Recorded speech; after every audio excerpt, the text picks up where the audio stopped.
नूर फातिमा किसी गांव में फजलो नामी मेहनतकश रहता था। वो रोज मजदूरी की तलाश में घर से निकलता था, जो कभी मिल जाती और कभी इसे खाली हाथ वापस आना पड़ता। इसकी आमदनी का कोई मुस्तकिल जरिया नहीं था। दिन भर मेहनत मशक्कत के बाद उसे जो उजरत मिलती वो इसके अहल खाना का पेट पालने में ही सिर्फ हो जाती, जिसके बाद फिर खाली हाथ होता। इसी तरह वक्त गुजरता रहा और उसके बच्चे बड़े होते गए। अब उनकी ज़रूरतें उसकी कलील आमदनी से पूरी नहीं होती थी। इस आमदनी का दारोमदार भी मजदूरी मिलने पर था। इसे कई कई रोज तक बेकार बैठना पड़ता था। ज़रूरतें बढ़ने के बाद इसकी बीवी ने इससे कहा कि अब आमदनी का कोई मुस्तकिल जरिया तलाश करो, बच्चे बड़े हो रहे हैं, इनकी तालीम और दीगर ज़रूरतों के लिए भी पैसे की ज़रूरत पड़ेगी। जारी है, मेहनती तो वो था ही। बीवी की बात सुनकर उसने एक फैसला किया।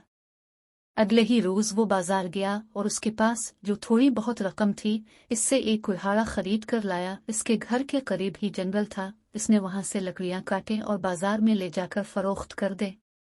इससे अच्छी खासी आमदनी हुई और ये इसकी जिंदगी का पहला दिन था जब उसने और उसके बीवी बच्चों ने पेट भर कर खाना खाया। लकड़ियां काटने का काम इसका मुस्तकिल रोजगार का जरिया बन गया और इससे हासिल होने वाली आमदनी से घरेलू हालात बेहतर होने लगे।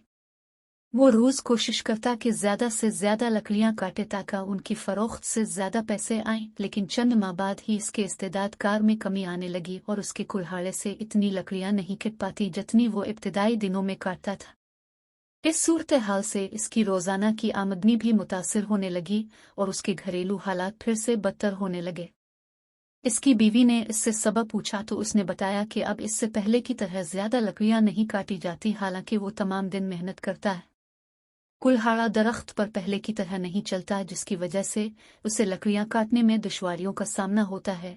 इसकी बीवी ने इंतहाई सोच विचार के बाद अपने शौहर से पूछा कि इसने कुल्हाड़ा खरीदने के बाद कितनी मर्तबा इस पर धार लगवाई है। फजलो ने जवाब दिया कि उसे धार लगवाने का ख्याल ही नहीं आया। दूसरी बात यह कि अगर मैं कुल्हाड़ा तेज कराने जाऊंगा तो लकड़ियां किस वक्त काटूंगा। इस पर बीवी बोली कि अगर कुल्हाड़े को धार लगवाने में थोड़ा सा वक्त सिर्फ कर दोगे तो उसकी कारकर्दगी में इजाफा होने के बाद कम वक्त में ज्यादा लकड़ियां काट लोगे और तुम्हें मशक्कत भी कम करना पड़ेगी। फजलों की समझ में बीवी की बात आ गई और उसके बाद वो बाकायदगी के साथ कुल्हाड़े पर धार लगवाने लगा, जिससे इसकी कारकर्दगी पहले जैसी हो गई और उसके घरेलू हालात फिर से बेहतर होने